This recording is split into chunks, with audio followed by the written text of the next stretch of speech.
Hello and welcome to KEYPOINT, where we spark conversations that shape our society. Today we are turning to a very important and powerful theme for our future, creating a child-centered nation. The question begs, how can we create a child-centered nation where every decision, every system, every solution truly prioritizes the well-being and potential of children?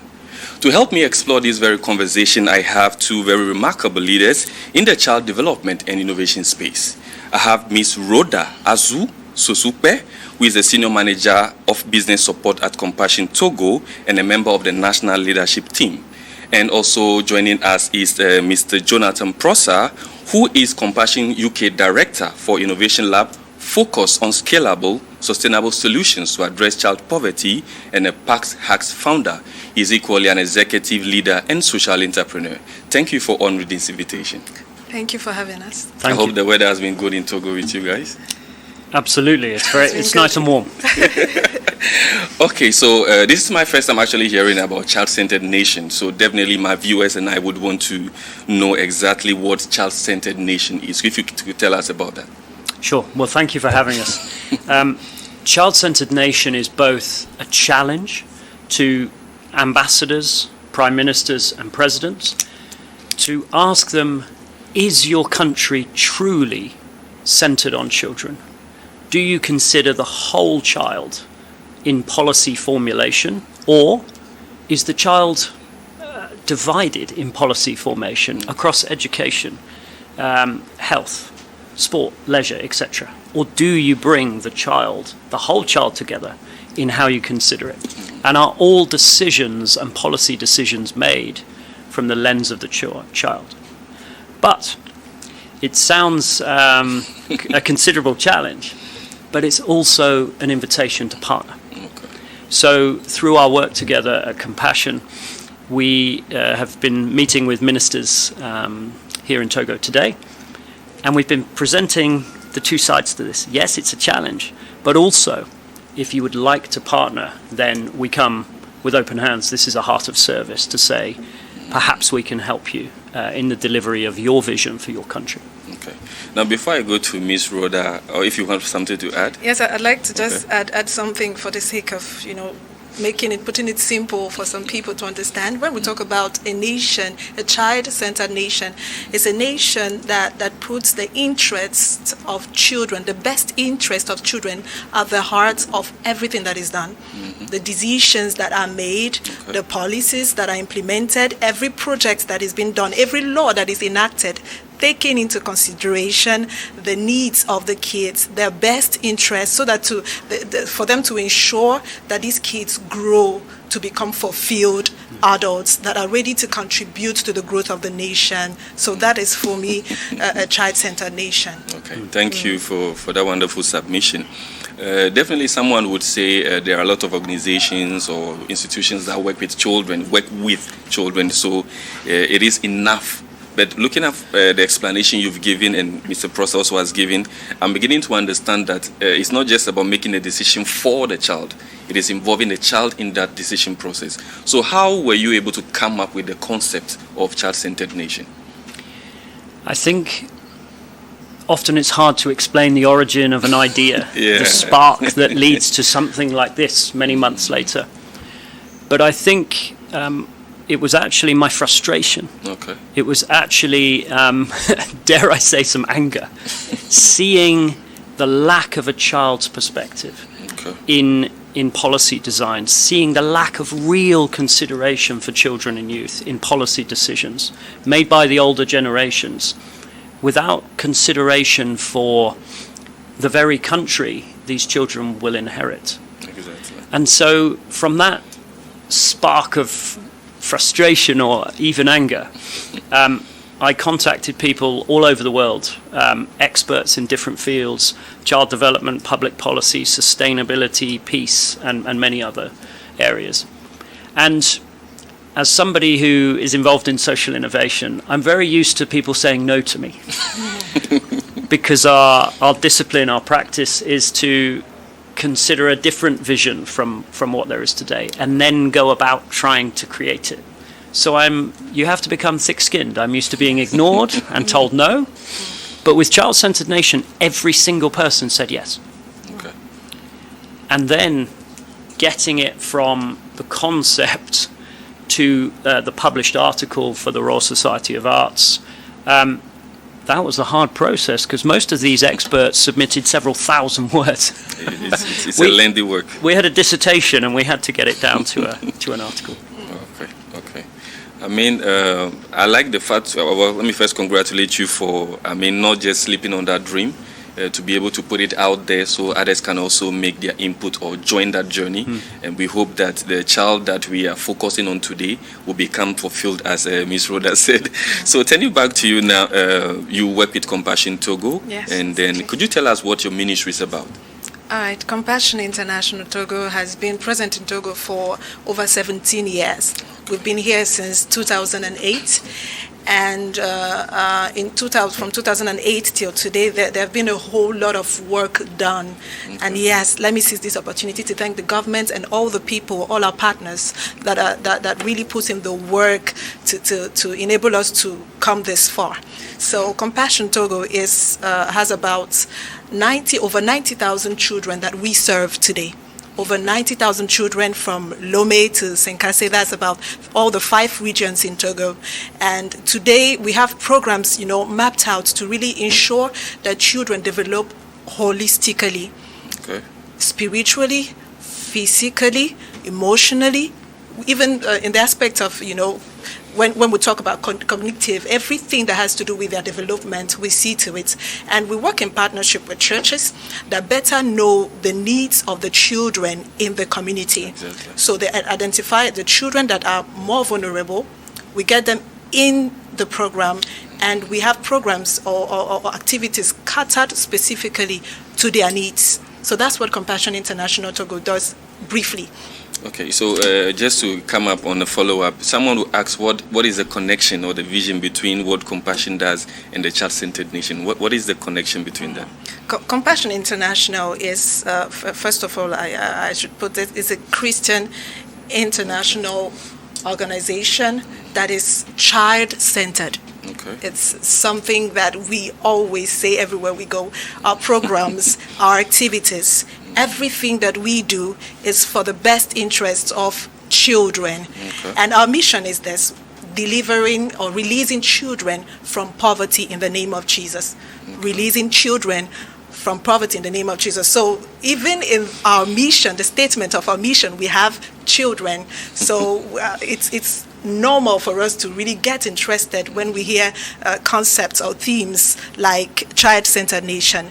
And it's such a privilege for us to have, Jonathan and his team support us in deploying new projects, innovations here in Togo. So it's important for us, yes, children is at the core of everything that we do here. Okay, you go ahead. Perhaps I can add a reflection from our regional vice president of Asia. Okay. His name is Sharon, and when I was developing this work, I described it to him, and he encouraged us. And he said, I love the way this provides the top-down policy change with government to complement our bottom-up work with and through the local churches in communities. Exactly. So it's that complement that we're seeking to find. Well, you've already answered probably my next question, but I'm still going to ask it anyways. When we talk about this child-centered nation, with all the explanation we've had so far, could you tell us maybe just one or two specifics, if possible, way that a country can be best possible for that child to be able to thrive, to be able to grow, and also feel valued? All right. If we talk about a country that is child-centered, it's a country where, like I said earlier, policies or decisions are made for their best interests. Okay. Yeah. And this touches different aspects. Let's take education, for example. Okay. A nation that is child-centered, we ensure that, the way children learn is kind of, let's say, pleasant.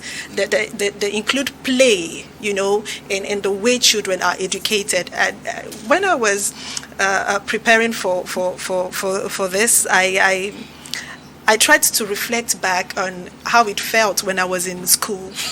It wasn't pleasant at all. I can understand. You understand. I think there is work to do there.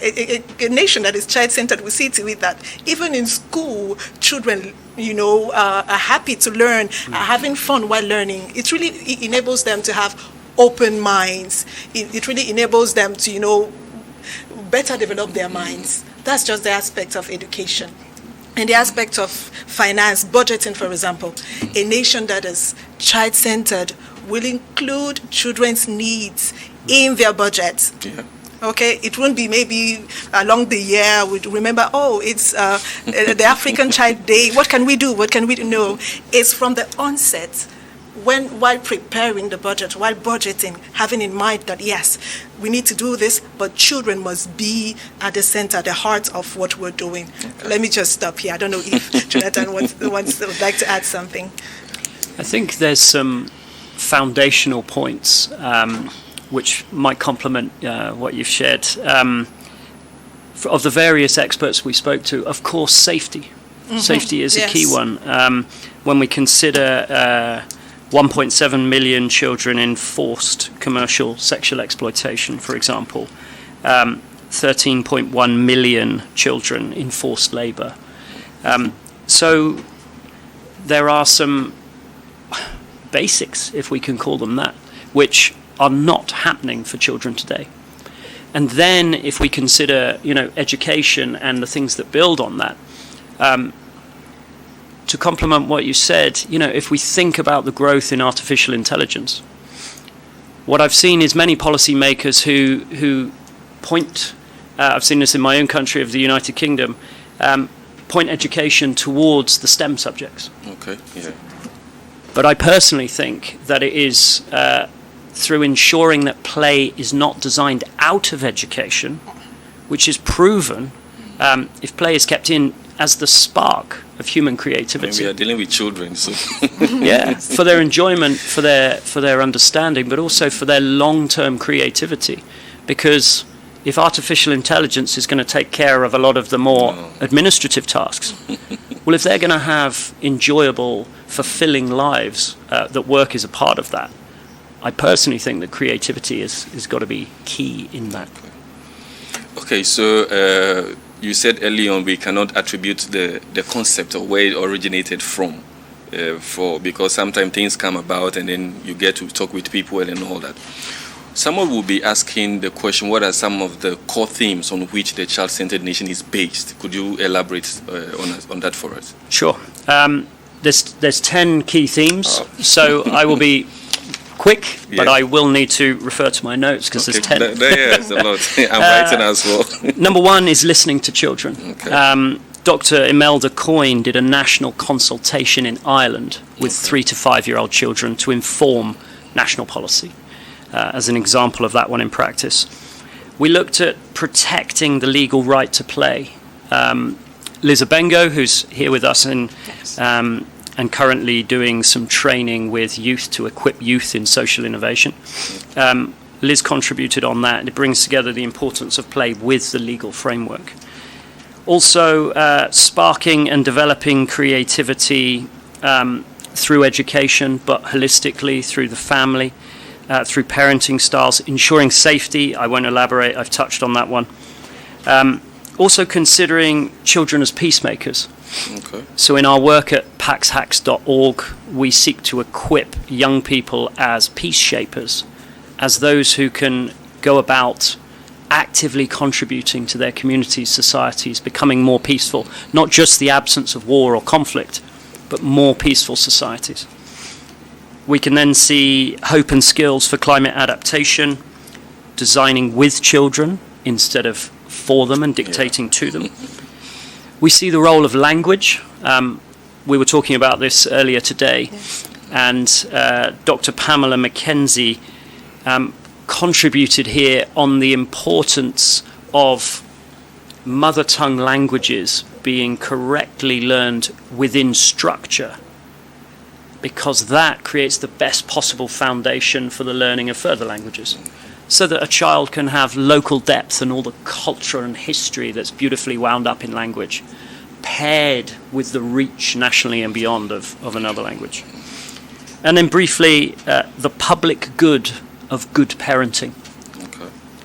In many countries, this is perhaps not considered. Countries are focused on GDP. But as Elspeth Kirkman commented, we need to recognize the value of birthing and well-raising the next generation. And then finally, Professor Ali Watson, OBE of the University of St Andrews, brought a perspective on the place of children at the center of foreign policy. Okay. So much of what we've discussed has been domestic policy within a country, within Togo perhaps.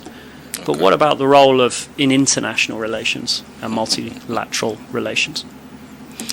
Okay, I mean, it's a lot. I was able to put something like listening, protecting legal right to play, creativity, children as peace shapers, climate adaptation, language, good parenting for public good, and all that. So I was able to put out a few things.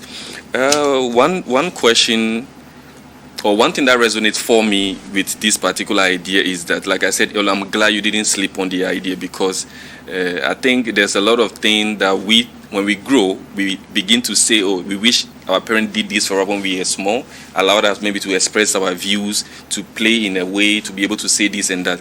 But as we are growing, we also tend and do the same thing we are accusing our parents of doing. So I think if we are beginning from children through this initiative, teaching them how, when they also become of age and they are also able to repeat, then I think there will be a generational change from that particular aspect. So I'm very glad you have started this. I think you've gotten an advocate for a new ambassador. Yes, a new ambassador for Okay, so that is what resonates for me with regards to this particular topic. But you spoke earlier on about meeting with ministers, about national leaders and all that. What should be the question they should be asking themselves when it comes to child-centered nation?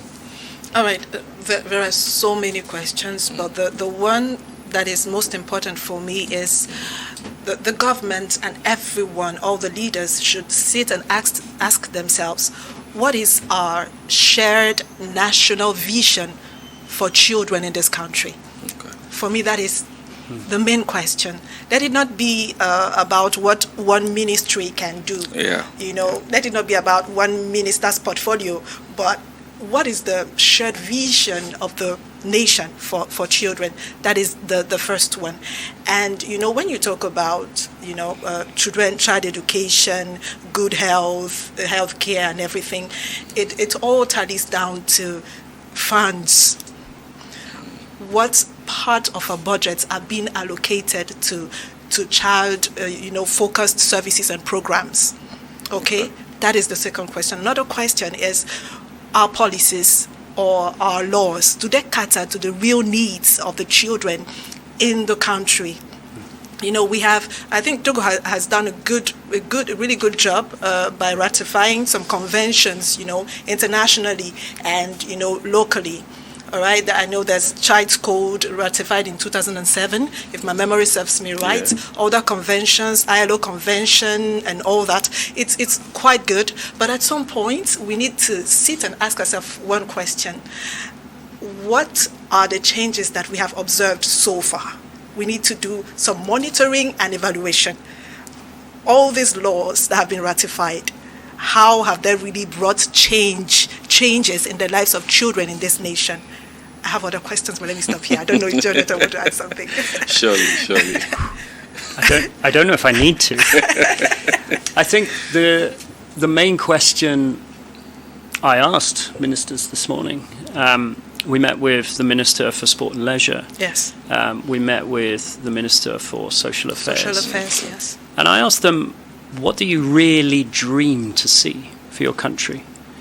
And not incrementally, which, if we get this policy we're working on right, we will see this excellent progress. But jump out 10, jump out 20 years. Imagine your legacy, consider your life's work of what that can contribute. That level of daring. And it wouldn't be appropriate for me to share what the two honourable ministers said in a closed forum. Okay. But I can say that with both responses we sat, to one I said, wow, what a gift of a response.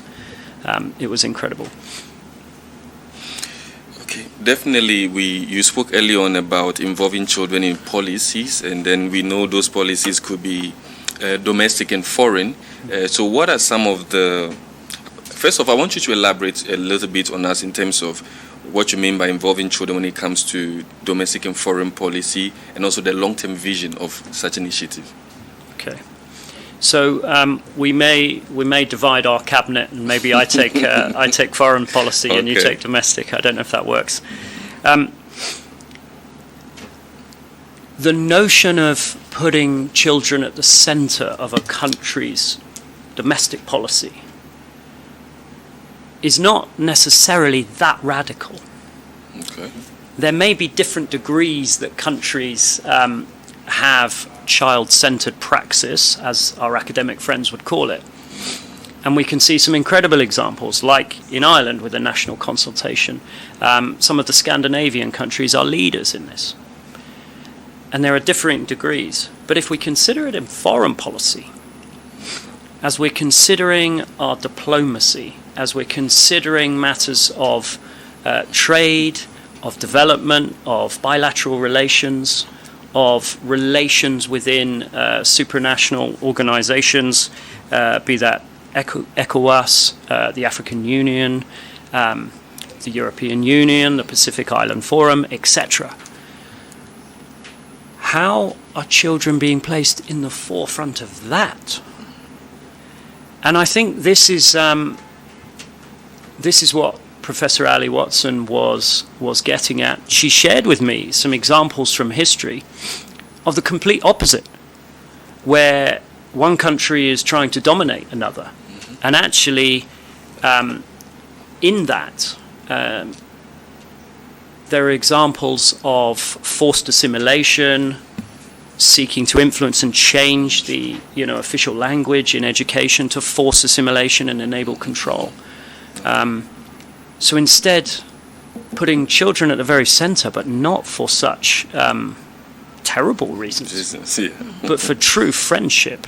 And I think this could be a major shift in international affairs, particularly at a time where, dare I say, our international community has a lot of challenges.